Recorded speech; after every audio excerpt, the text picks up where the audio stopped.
Manterina trany arahaba ho antsika rehetra tonga soa indray atao anatin'ny fampahalalam-baovao ny Real News dia Vaovao Marina ao amin'ity alina ity manasa antsika rehetra indray ary anaraka izany hatramin'ny farany toy ny mahazatra dia hosokafantsika amin'ireo lohatenim-baovao ny fampahalalam-baovao.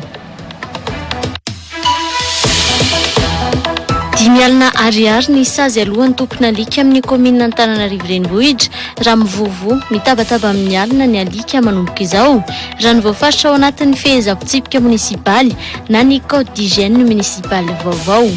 Sazy arabola mesa 50 no voasoratra ao anatin'ny teboka 12 mamaritra ity fehezam-pitsipika ity izay no avaozina anaraka ny fenitra araka ny nambarany ben'ny tanàna. Manameloka ny fitsarana avy momba lalam-panondrenana amin'ireo fanapahan-kevitra tsy ara-dalàna maro be niraisiny ny antoko politika sy ny vondrony parlementaire izay niaraka nivory teny amin'ny panorama androany. Tsy manan-kitsony koa ny amin'ny seny endriny amin'izao ary mitaky ny anokafana fanadihadiana mikasika ny kara-panondro mitovy laharana ireto antoko politika ireto tao anatin'ny fehi-kevitra niraisin'izy ireo. Tafaverina tamin'ny fianakaviany alina ivaoliny ilay zazavariry na zazabobo izay nisy nankakeriny tao an-trano fonenany ny 17 aogositra. Saika namidy hatrany amin'ny 200 tapitrisa ariary io zaza io tamin'ny velam-pandrika ny arahana tamin'ny polisy ny Toliara saingy rava io fikasana io.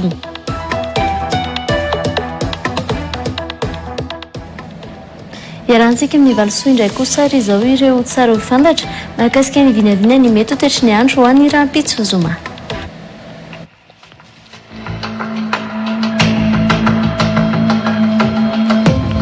Ankafaliana trano indray no iarahanay anao mity araka misy alina ity isaorana indray ianao manjoy indray ny Real News amin'izao alina izao fa andao fantaritsika indray hoe sahala amin'ny ahoana ary raha toka ny vinavina ny mety toetry ny andro indray raha ho amin'ny rahampitso zoma fahavalo ambin'ny folo ny volana septambra taona 2024 saika mbola afana trano ny andro aloha zany raha ho an'ny eto avoatany satria dia mety mbola ahitana zavona indray raha ho amin'ny rahampitso maraina afaka manao akanjo maivamaivana an-trano zany isika raha ho amin'ny tontolo andro ny rahampitso.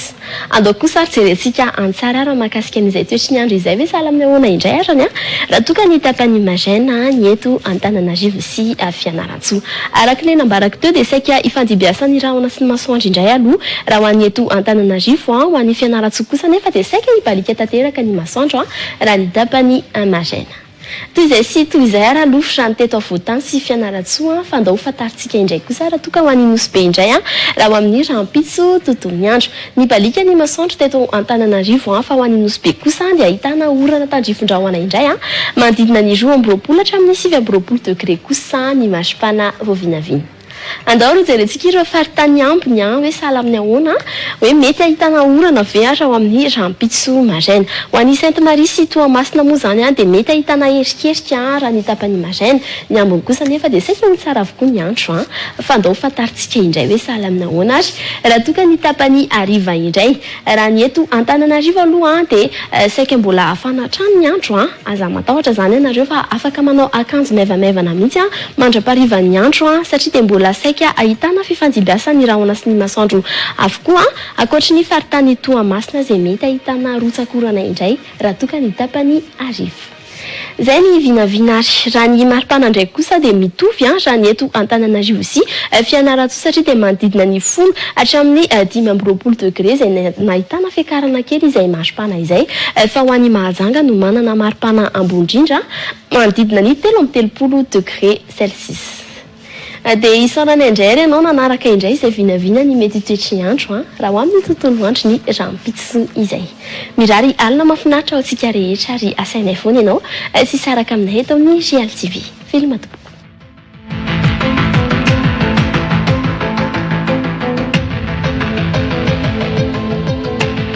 Iverenantsika varana indray ry aloha ireo lohatenim-baovao. Dimy alina ariary ny sazy alohan'ny tompona alika amin'ny komina Antananarivo renivohitra raha mivovo mitabataba amin'ny alina ny alika manomboka izao raha ny voafaritra ao anatin'ny fehezam-pitsipika munisipaly na ny code d'hygiène munisipaly vaovao. Sazy arabola mesa 50 no voasoratra ao anatin'ny teboka 12 mamaritra ity fehezam-pitsipika ity izay no avaozina anaraka ny fenitra araka ny nambarany ben'ny tanàna. manameloka ny fitsarana avy momba lalam-panorenana amin'ireo fanapahan-kevitra tsy ara-dalàna maro be niraisiny ny antoko politika sy ny vondrony parlemantera izay niaraka nivory teny amin'ny panorama androany. Tsy manan-kitsony koa ny amin'ny seny endriny amin'izao ary mitaky ny anokafana fanadadiana mikasika ny kara-panondro mitovy laharana ireto antoko politika ireto tao anatin'ny fehi-kevitra niraisin'izy ireo. Tafaverina tamin'ny fianakaviany alina ivaoliny ilay zazavariry na zazabo izay nisy nankakeriny tao an-trano fonenany ny 17 aogositra. Saikana amidy hatrany amin'ny 200 tapitrisa ariary io zaza io tamin'ny velam-pandrika ny arahana tamin'ny polisy ny Toliara saingy rava io fikasana io.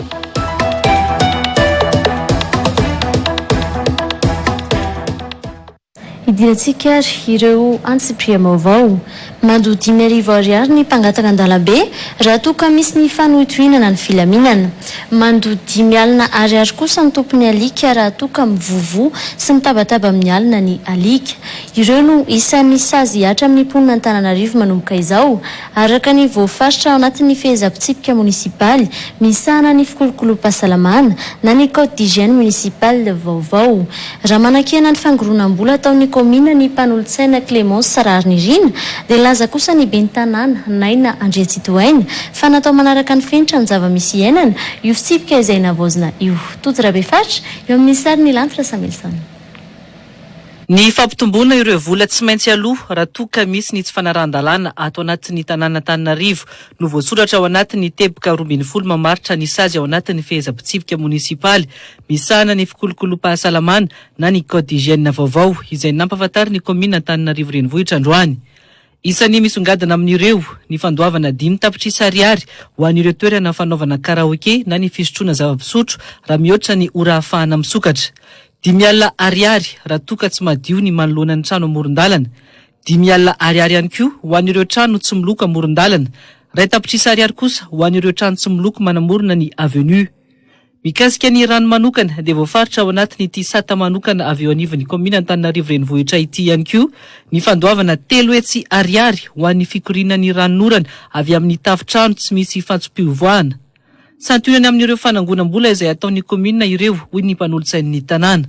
Raha andray ohatra tsotsotra zao eto le resaka hoe mifangatahana an-dalambe manaiky isika fa tokony andraisana fepetra tokoa le hoe misy mangataka eny anelakelan'ny fiara indrindray mety sanatria vava mety hiteraka ataontsika hoe tsy fandripahalemana sy ny sisa mety atahorany ny olona ohatra fa ahoana moa no andeha angalanao amin'le olona izay efa mangataka 5,000 ariary. Dia inona zany ny ahazo azy raha ohatra ka tsy voalohany izay 5,000 ariary apetraka ao zay. Tao zao te andray ohatra ihany koa anatin'izany ny resaka ohatra hoe ny alika zany mitabataba ny alikanao dia miomana zany ianao fa rehefa mandoa mitabataba ny alikanao ka lazaina fa manelingelina ny mpiaramonina dia mandoa ianao zany 5 alina ariary dia samy hiary iteny angamitsika rehetra hoe ahoana moa ny amehezanao ny vavan'ny alikanao tsy tabataba amin'ny alina ohatra raha sendra misy mandalo ao an-tokotany dia mety tsy maintsy mitabataba ny alika. Ankoatran'izay ihany koa zao ato dia mahavariana mihitsy le hoe tsy fahadiovan'ny trano fonenana sy ny miankina aminy ary ny lalana manoloana azy. Zany hoe ianao zany raha manana trano dia tokony zany ianao tsy maintsy hijery mandrakariva ny manoloana ny tranonao. Nefa ny raha ny fahafantarako azy tsika efa manana ny antsoina hoe rafitra RF2 ary ny commune anjaran'ny commune ny manadio ny lalam-bahoaka. Dia nefa zany le mponina indray zany tsy maintsy voasazy 5 alina ariary raha maloto ny eo amin'ny manoloana anazy.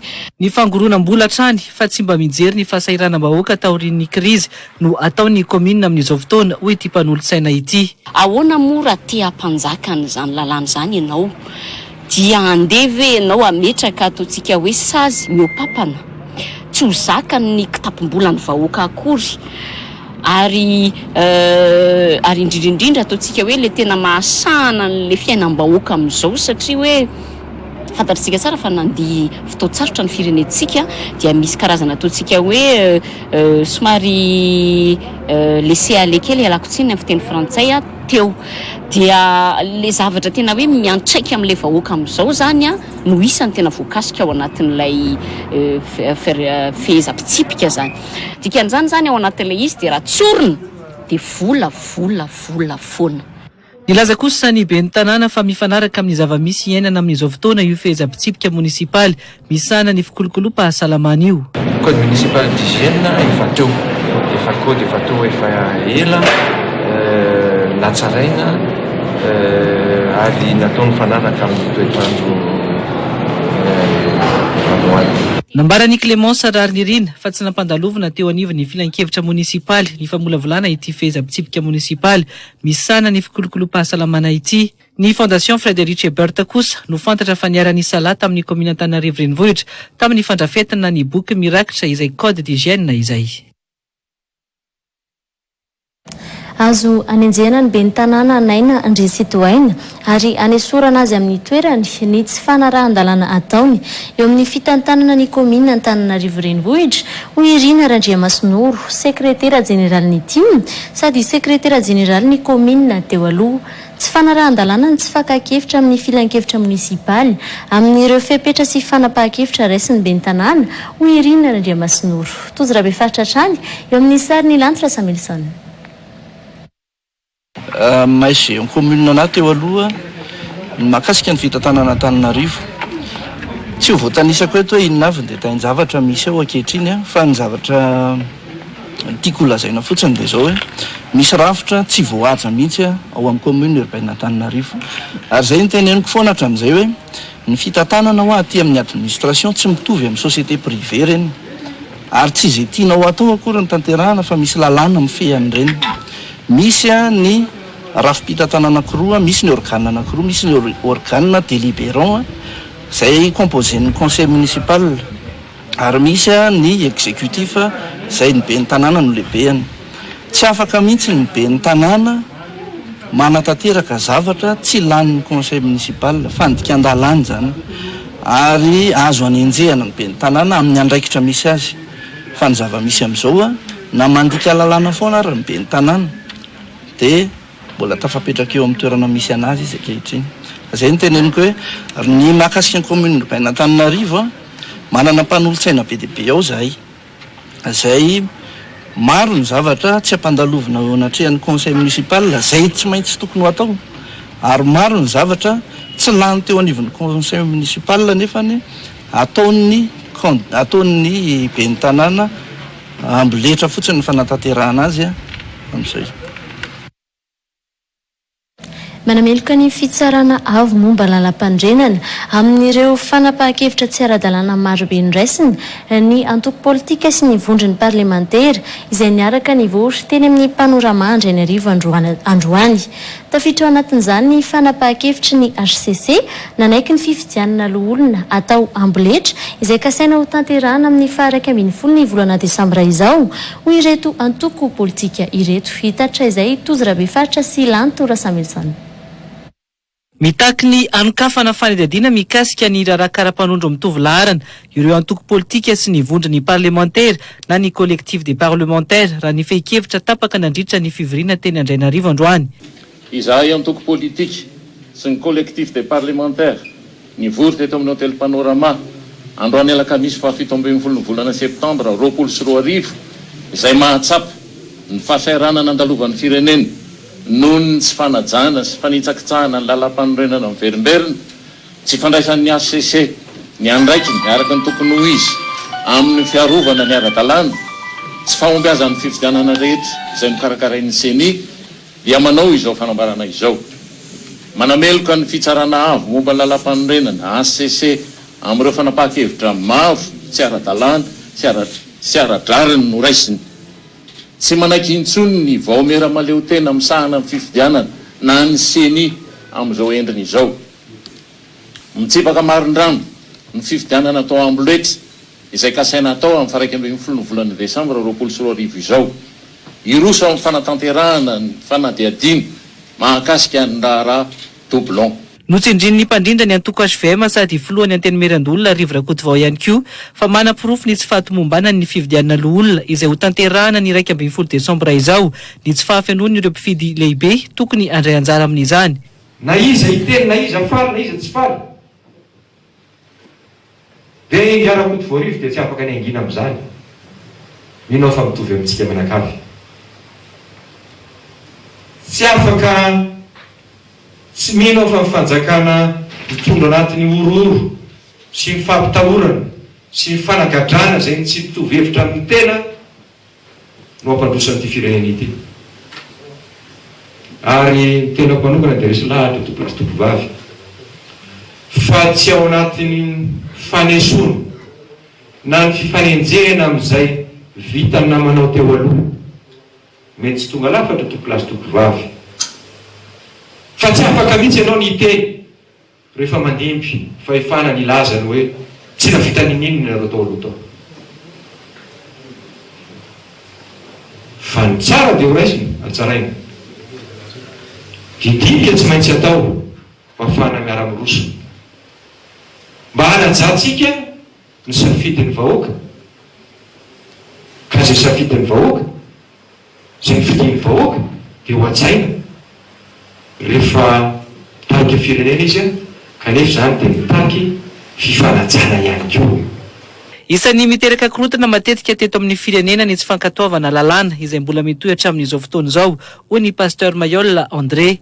Anjara mitondra fanjakana zany ny mamaly ireny zavatra nambaran'izareo reny na mitombona reny na tsy mitombona araka ny lalam-pandrenana zany satria re tsy fankatoavana lalàna eto amin'ny firenena zany matetika miteraka korotana foana na eo mitondra na eo mitondra. Tazana natrika ity fionana androany ity moa ireo mpikambana avy amin'ny antoko tiky Madagasikara sy ny avy amin'ny rodibeny ny mpanohitra, ireo avy amin'ny collectif des parlementaires ary ny mpikambana anatin'ny antoko HVM. Indray mandeha teo amin'ny tantaram-pirenena no nisy ny tsy fanekelatra amin'ny farany ny didy navoaka ny fitsarana avo momba ny lalam-pandrenana dia nivoaka mpifidianana fihodinana voalohany tamin'ny fifidianana filoham-pirenena tamin'ny Desambra 2 sy 2000. Ireo mpitsara teo anivon'ny fitsarana tampony na ny Cour suprême no nandray ny toeran'ny HCC tamin'izay fotoan'izay ka nanao ny fianianana ny mpitarika ny tolona teny amin'ny 13 Mey marika Ravalomanana. Amin'izao fotoan'izao ihany koa dia misy ny fanakianan'ireo loholona ny fanapahan-kevitra izay noraisiny HCC ka na dia didy tsy azo ivalozana azy dia mbola nametraka fitoriana teny anivony ity rafi-pitsarana faratapony ity ihany ireo loholona ireo mety hitarika korotana eto amin'ny firenena raha ny mpitondra no tompon'ireo mpikambana amin'ny HCC fa tsy ny lalàna fototra hoy Fetsan Andrianirina. Tozarabe fatra eo amin'ny sary ny lanto Rasamelsan. Fitoriana rososina no napetraky ny olona teny amin'ny fitsarana avy momba lalam-pandrenana tato anaty ny 10 andro dia ny fitoriana napetraka ny 12 Septambra mikasika ny didim-panjakana 24 tsipika 19 fiantsonana ny mpifidy vavety amin'ny fividiana loholona amin'ny 12 Desambra ho avy izao izay ambaran'ireo loholona fa tsy ara-dalàna sy ny fitoriana napetraka tamin'ny 7 Septambra mikasika ny tsy fanarahan-dalàna tamin'ny nandaniny anteny miram-pirenena ny volavolan-dalàna aotraotra ray tsipika 22. Efa namoaka didy tsy azo ivalozana mikasika an'ireo didy volana nolan'iny ny solomam-bahoaka nefa ny HCC ka nilazany ity andrim-panjakana faratampony ity fa mifanaraka amin'ny lalam-panorenana ny nandaniana io volavolan-dalàna io. Ny fitsarana avy momba ny lalam-panorenana mihitsy no taonanampy ny fitondram-panjakana ametraka ny fanjakan'ny hevitra tokana na ny pensée unique eto Madagasikara hoy ny jeneraly Désiré Ramakavelo. Amin'ny fandehan'ny raharaham-pirenena amin'izao fotoana izao malasa ny eritreritra mihitsy, tena malasa ny eritreritra satria ohatrany hoe zay zavatra tiany androm-panjakana mpanatanteraka dia toa ohatrany ekeny le androm-panjakana ao amin'ny miaro momba ny lalam-panorenana fisarana avy momba ny lalam-panorenana malasa ny eritreritra be nke zany jereo fa be dia be mihitsy nge nefa karazana fanakianana nataon'ny olona mikasika ny fanapahan-kevitra ataon'ny haute cour constitutionnelle be dia be za tsy hitanisany izy ireny fa be dia be mihitsy rehefa fanamarinana mbaly tsy teny ihany koa hoe fanakianana dia ohatra ny lasa ny eritreritra mihitsy hoe tena manampy tosika ve ny fitsarana avy momba ny lalam-panorenana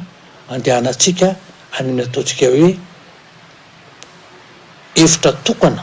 Satria fiampitoana tokana no iasan'ireo mpitsara eo anivon'ny HCC dia tokony aleo tena kokoa ireo mpikambana ao amin'ity androm-panjakana ity hoy Fetsan Rakoto Andrinirina. Ny fanontaniana mipetraka dia hoe matahotra ny fitondrana ankehitriny ve ny mpitondra ankehitriny ve ireo mpikambana ao amin'ny fitondrana avy momba ny lalam-panorenana sa tsy matoa tsy ilay lalàna fototra no tompoiny fa izay mpitondra izay tokony anaja an'izany lalàna fototra izany. Dia eo ny fanontaniana efa voalazako teo fa hoe fiampitoana ray ihany no ahafahan'ireo mpikambana ao amin'ny fitondrana avy momba ny lalam-panorenana mitondra ary mijanona ao amin'izany rafi-pitondrana izany. Tsisy antony tokony hoe apatahotra azy raha ohatra ka tsy manaja ny lalàna fototra ny mpitondra.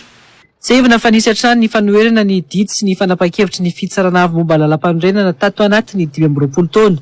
Anisany nisongadina tamin'izany ny mikasika ny fanesorana na ny empêchement nataon'ireo solombam-bahoaka ny filoham-pirenena Zafy Albera tamin'ny 4 ary nankatoavy ny fitsarana avy momba lalam-panorenana.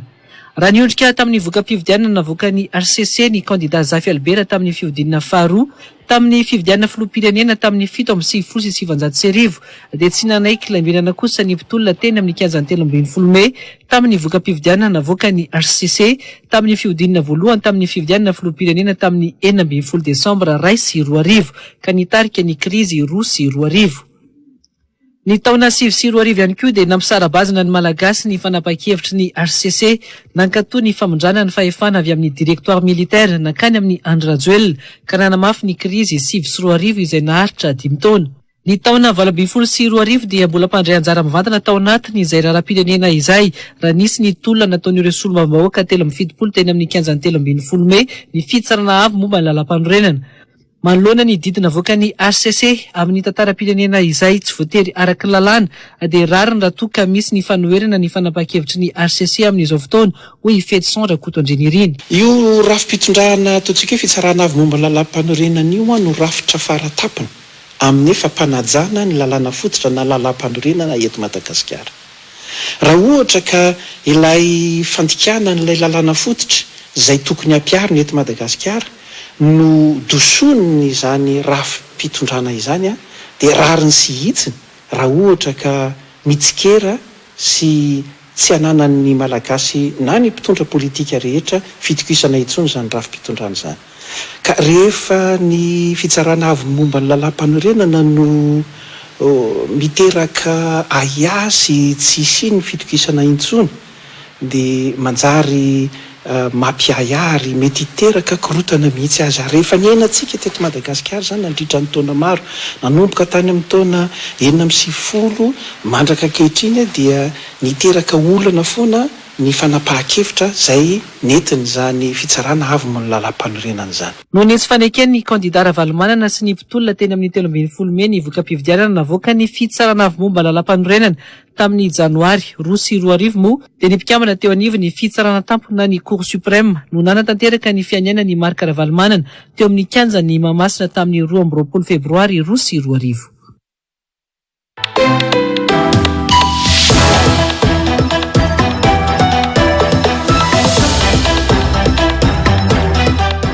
Vahin'ny fandarana l'invité du jour anio alina faha 17 ny volana septambra taona 2020 mandritra ny tapany faharoa amin'ny fampalalam-baovao amin'ny sivora latsaka fahefany alina eto amin'ny Real TV Madagasikara. Andriamato Paolo Emilio Rahulnarivo Solnaval administrateur civil iresaresaka mahakasika ny fiainam-pirenena amin'ny ankapobeny fa eo ihany koa ny mahakasika ny lalàna momba ny fiantsonana ny mpifidy sy ny fifidianana antenemerando olona ho totosaina eto Madagasikara. Anasananao ary anaraka izany.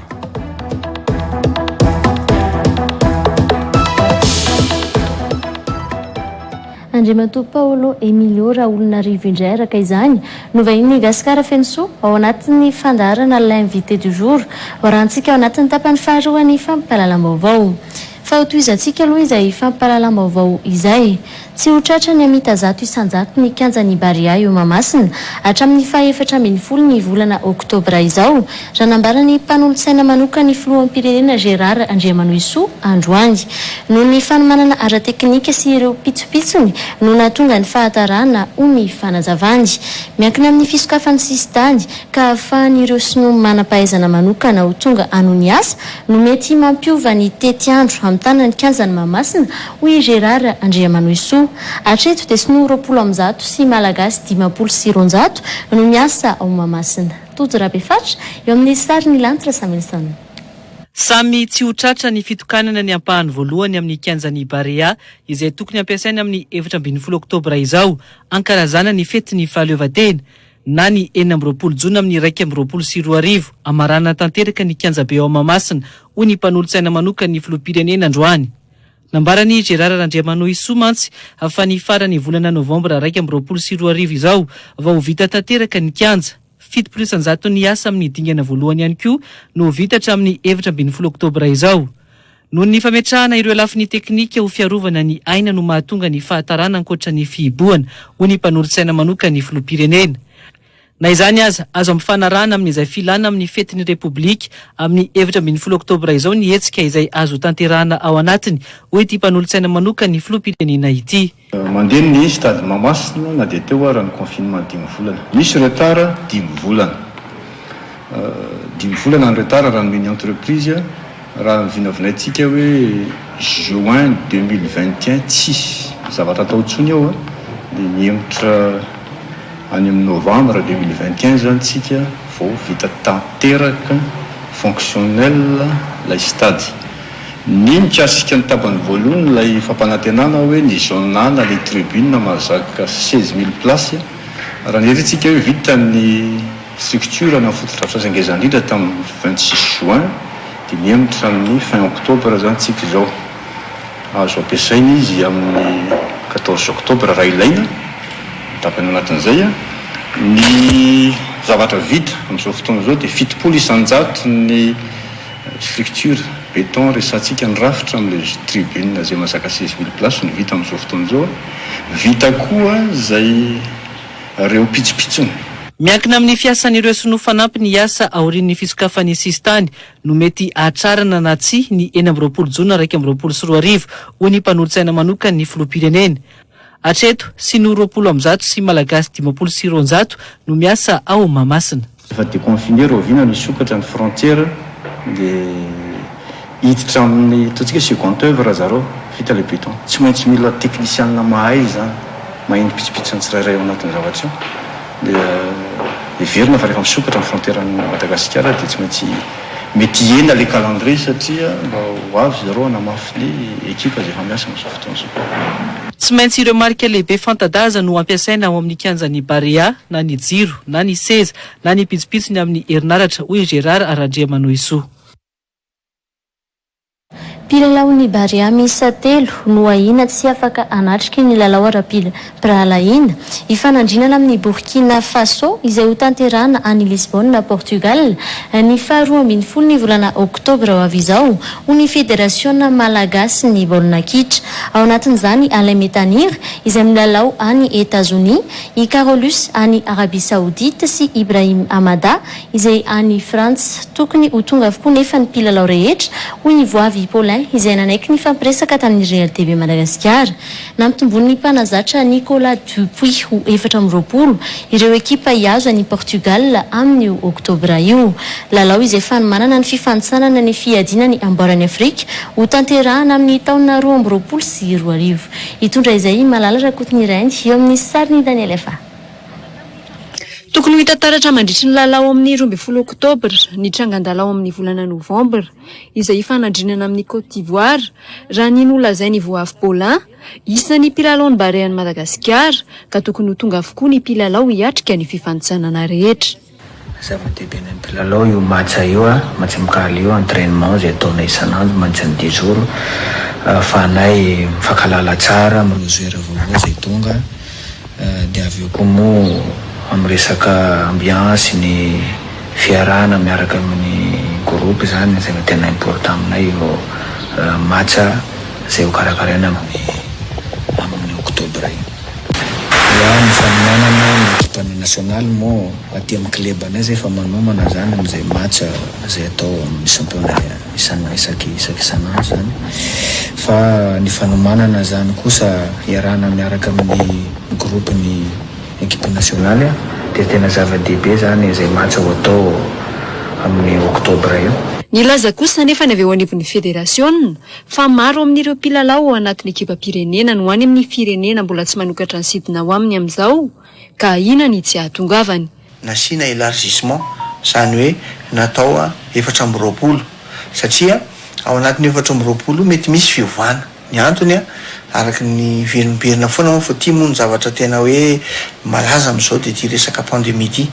Ohatra zao ka anankiray zao ka ny Metanira ty Metanira avy any États-Unis nefa ny vol entre ny États-Unis sy ny métropole française mbola toqué mbola fermé zany hoe tsisy vol zany mikasika andreo atsy amin'ny Maghreb sy atsy amin'ny resaka Arabie Saoudita sy ny Qatar zareo reo mbola anatin'ny fifaninanana am'izao ary any anatin'ny hôtely no mipetraka ny ekipa rehetrarehetra de ireo manaraka an'ilay protocole sanitaire isaky ny anao match isaky ny 3 jours manao test de manao test après de rehetrarehetra de araha fa tonga any moa zany anjaran'ny fédération mandefa ny fampiatsoana convocation de mety misy retour avy any aminy de eo no mahita hoe eo indray ny mpanazatra mandray fanapahan-kevitra amin'le hoe liste élargie mbola tsy nakatoavy kafy kosa hatramin'ny androany ny fanaovana ny lalao miverina amin'ny fifantisana ny kanina ny Toamasina. Ny lalao nefa izay efa tapaka fa ho tanterahana ny 7 novambra hatramin'ny 17 novambra. Fanomanana dia mandroso de mandroso ary io zany anisan'ny zavatra anankiray isaorana ny fitondram-panjakana sy ny ministera satria manao ny aintsony zavatra mihitsy eo amin'ny famitana le foto-drafitrasa satria le foto-drafitrasa zay any Toamasina zany mbola misy zavatra tokony ho karakaraina amboarina satria mbola tsy manaraka an'le fenitra iraisam-pirenena zany hoe mbola mila homologation an'ny eo anivon'ny CAF zany. Mbola tsy fantatra ihany koa moa izay fandaminana mahakasika ity lalao fifantisanana ekarana kanina ny Toamasina ity raha toa ka azo hatrehana na tsy ny lalao. Nambarany fédération fa mahazaka mpijery hatrany amin'ny 2:30 ny kianja.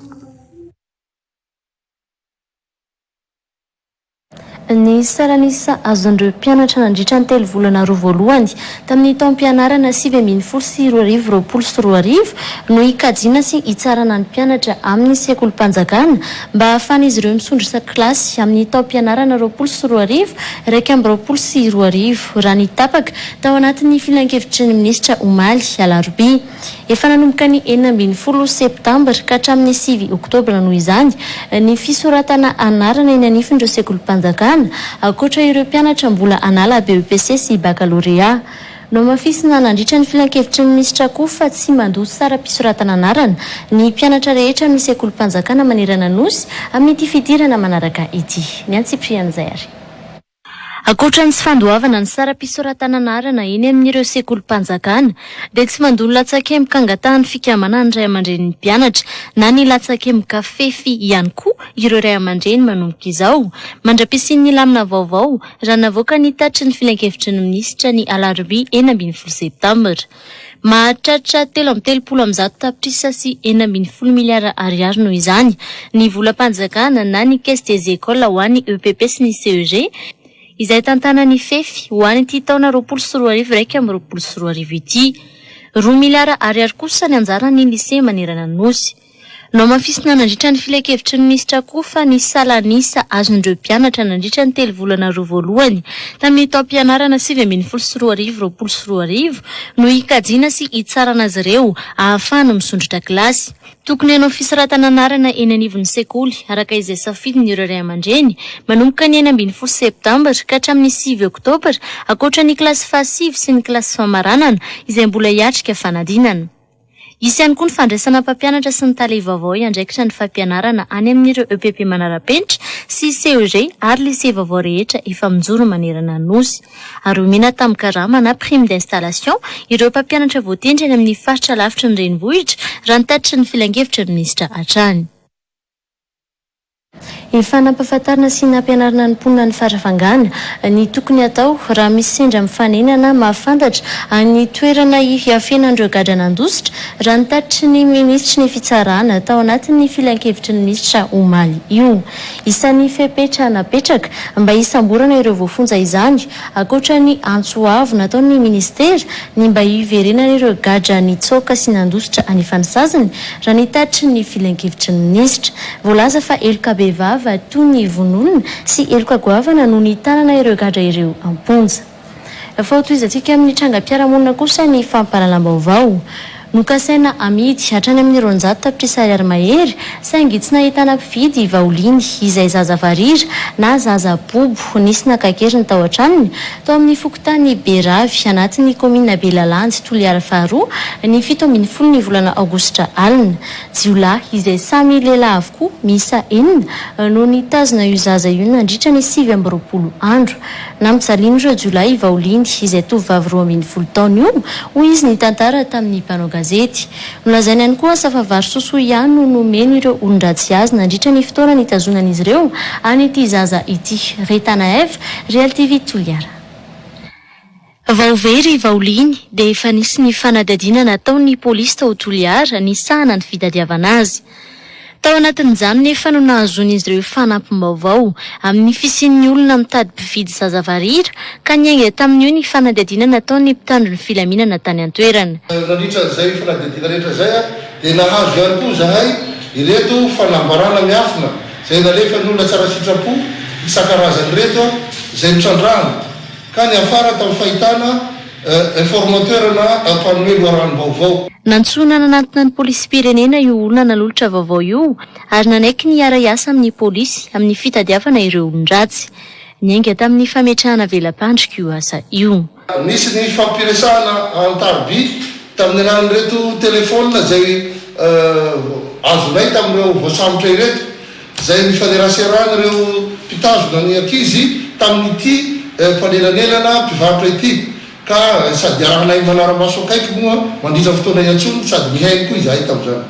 Dia ny fampiarambiny 10 ny volana septambra lasa teo dia mifanaraka izahay fa hifanena amin'ny manana le ankizy fa hovidinay vola 400 tapitrisa ariary izay varotra farany ny fanaovana. Tsy hita tamin'ny fotoana nahazona ireo olon-dratsy nefa io zaza io fa mbola nentina ny famezivezy ireo lehilahy roa voasambotra nitadiavana ny vaoliny. Mbola nanohy ny famotorana ny polisy pirenena no votsitra ny zaza ho ny ben'ny tanàna ny Belalanda. Manohy ny ankety zahay nanomboky nomana. Zahay moa manohy ny ankety hay zany le zaza fa natorakindreo tany anaty ala any eo akaiky eo avao. Rehefa avy amin'izay zany nialina amin'izay zahay amin'ny fotoana manao ankety io satria reo fa garde à vue ao amin'ny polisy ao dia hita amin'izay le zaza hitan'ireo mpanao jado alina dia nateron'ireo mpanao jado ao amin'ny gendarmerie. Nijaly ao nandritra ny tazonan'ireo jiolahy hoy vaoliny. Nisoritra tamin'ny endriny aza ny alahelo. Mina susu avao susu napizalindrozy ambany jogo raiky misy zao raiky hoe ambany. Niantsony amin'ny anampianan'ny polisy pirenena izay nisahana ny fanadadiana nahazona io zaza io ny solombavambahoaka ny Toliara voalohany sy tendra ny nasorony haiko. Mangataka ny ministry ny polisy koa mba hanampy an'ireo polisy ao Toliara ireo indrindra amin'ny resaka ara-fitaovana satria fa nisy ataka 4 zao mitondra fitaovam-piadiana tao ao Toliara ville ray farany teo moa teo andalabe mihitsiny amin'ny andro amin'ny 5 no nisan'iny ataka iny ka dia zay koa no mba mahasolombavambahoaka solontenam-bahoaka mba mangataka ny hanampiana ny polisy pirenena zay manao ny antso zavatra koa ao Toliara. Trangana alatra zaza varira faharoa no miseho tao Toliara io. Saika tafaverina tamin'ny fianakaviany avokoa ireo zaza ireo. Olona 50 tamin'ireo 704 nandesidina anatiny teto Madagasikara nanomboka ny voalohan'ny volana Septambra hatramin'ny androany no fantatra fa nitondra ny aretina coronavirus raha nambarany talempisahana ny arety mifindra. Ny faritry Savasy Diana miakatra ty Analamanga no tena mitana ny isa ambony indrindra amin'ireo mitondra ny tsimikaretina ireo. Vao migadiny ny vato no tanterana ny fitiliana ho an'ireo tonga avy any amin'ny faritra raha toka 2 andro aloha kosa ho an'ireo vao hiainga. Ny mpandesidina izay tsy latsaky ny zato matetika ao anatiny iray andro. Malala rakotiny irainy eo amin'ny sariny Daniel Efa. Ny avaratra aloha zany no tena nahitana le avy any avaratra moa zany nahitana le pozitiva maromaro fa izy no ny azo antoka dia tsy tena hoe lasa aiza le olona satria araka ny tenekanao hoe 27 no resahana fa ny résultat andreo dia eo amin'ny 24 40 tena tsy tonga 48 ary fa 24 mihoatra kely eo. Izany hoe raha iandro dia ny apitsin'iny tapakandron'iny mahazo résultat zareo. Ny miainga moa zany dia manao test PCR zao zareo any amin'ny L2M, efa misy salle de prélèvement ny ministère santé zany hanamora an'izay fandraisana ny olona andeha zay. Dia miandry an'le 48 heures koa izy andray ny valiny iny moa ny tsara dino miandraikitra ny fangalana ny valiny dia ny filazana ny valiny amin'le olona andeha, satria mazava ho azy fa raha pozitiva izy dia tsy mandray an'le zotra. Tidina anatin'ny tonga kosa dia eny amin'ny aéroport ohatran'le avy any ivelany teo ihany no andraisana azy, dia raisina eny amin'ny aéroport vao miala ny fiaramanidiny zany dia ataonay prélèvement indray. Dia vita iny dia valiny iny anjarany tsara dia indray, satria efa izay le fifandaminana dia ny tsara dia indray ny maka an'ireny valina résultat ny olona tonga ireny dia mampita azy any amin'ilay olona tsirairay avy. Olona amonjy asa, olona hitsapitena ary olona amonjy fodiana sy ala sasatra ny ankamaroan'ireo mpandesidina anatiny amin'izao. Eo amin'ny olona mandesidina miverina eto Analamanga avy any amin'ny faritra kosa matetika no tena ahitana olana hoy ireo mpikarakara ny fitiliana ny coronavirus. Misy amin'izy ireo mantsy no tsy tratrantso rehefa tonga ny valin'ny fitiliana. Hatreto aloha zany mbola hita hoe reto ny contactany izy koa moa zany avy any amin'ny faritra dia mbola efa tratra izy raha sanatria hoe pozitiva dia efa fantatra hoe reto ny pozitiva teto, le mifandray amin'ny teto. Fa ny any amin'ny faritra koa dia mandefasanay an'le lista sy ny adresiny, dia ny any amin'ny faritra koa manao an'izay investigation any amin'ny fianakavian'ny alany tany sy ny manodidina azy tany, dia efa mandray andraikitra kory zareo amin'ny fitadiavana an'izay contact. Raha mila test le contact any dia ataon'ny zareo any test. Dia ohatr'izay koa ny aty, raha mila test le olona tena mifampikasoka be taminy tany tranony dia tonga dia manao prélèvement koa zahay. Nisy tokoa ary nisy 4 sa 5 teo zany tena injoignable. Le numéro nameny zany tena tsy azo mihitsy izy. Dia reny iarahana miasa amin'ny CCO dia tsika manana mpitandro filaminana dia efa ankarohana dia efa hita. Dia rehefa hita izy dia resahana izy hoe nareo dia tsy maintsy miditra ary dia efa any daholo izy aloha zao fa mbola tsisy very. Fa misy koa le olona matahotra zany dia atsoinao amin'ny telefona izy dia manaiky. Fa rehefa alainao izy dia tsy mandeha intsony ny telefona fa maty indray. Ao amin'ny CTC Mahamasina avokoa no tsabonina ireo marary ny coronavirus voatilo mitondra ny tsy mikaretina. Nisa 570 ireo fitiliana vita tato anatiny 420 ora ka ny 450 tamin'ireo no nitondra ny tsy mikaretina coronavirus vaovao raha nitatra nentin'ny profesora Vololtina Antamari Daniel. Marary ny coronavirus iray ihany koa no maty. 420 ny isan'ireo marary sitrana.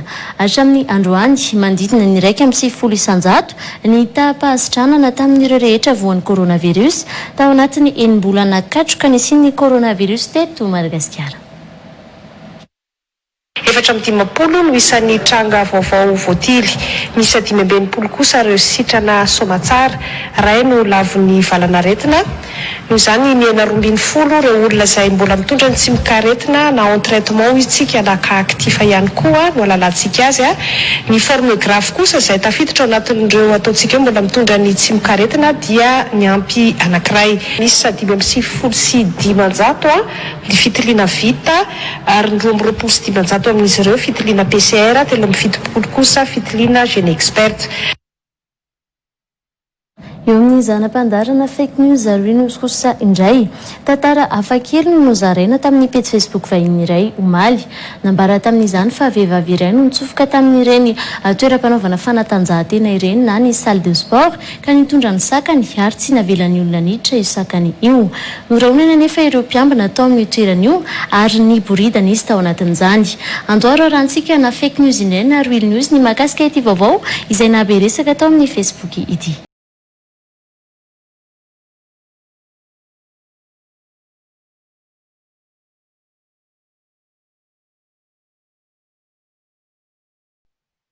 Sarin'ity vehivavy iray mitazona saka ary mbola miakanjo tsara no naseho teo amin'ny ankaviany faneho-kevitra.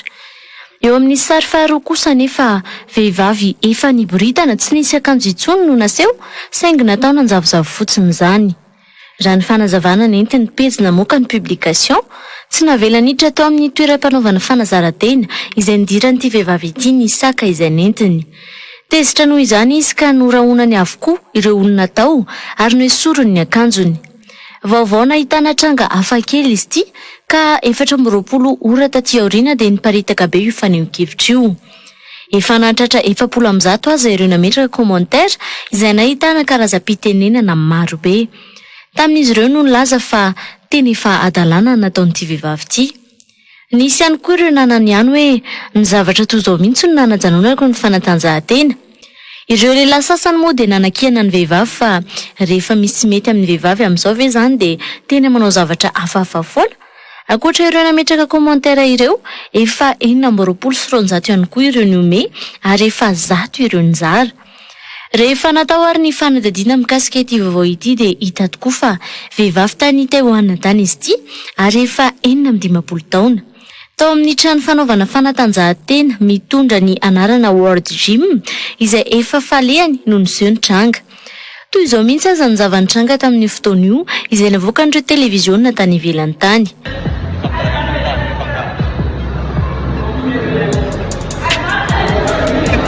Roy News araka izany ity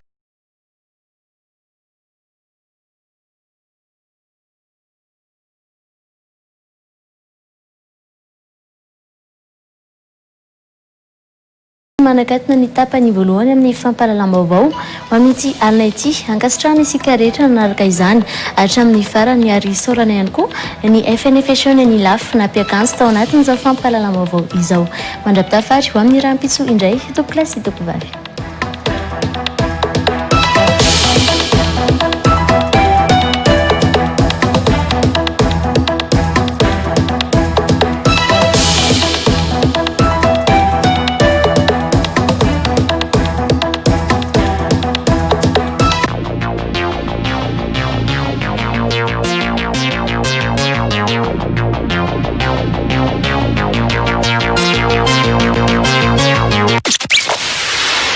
Réal 94 FM. Service publicité 034 53 982 45.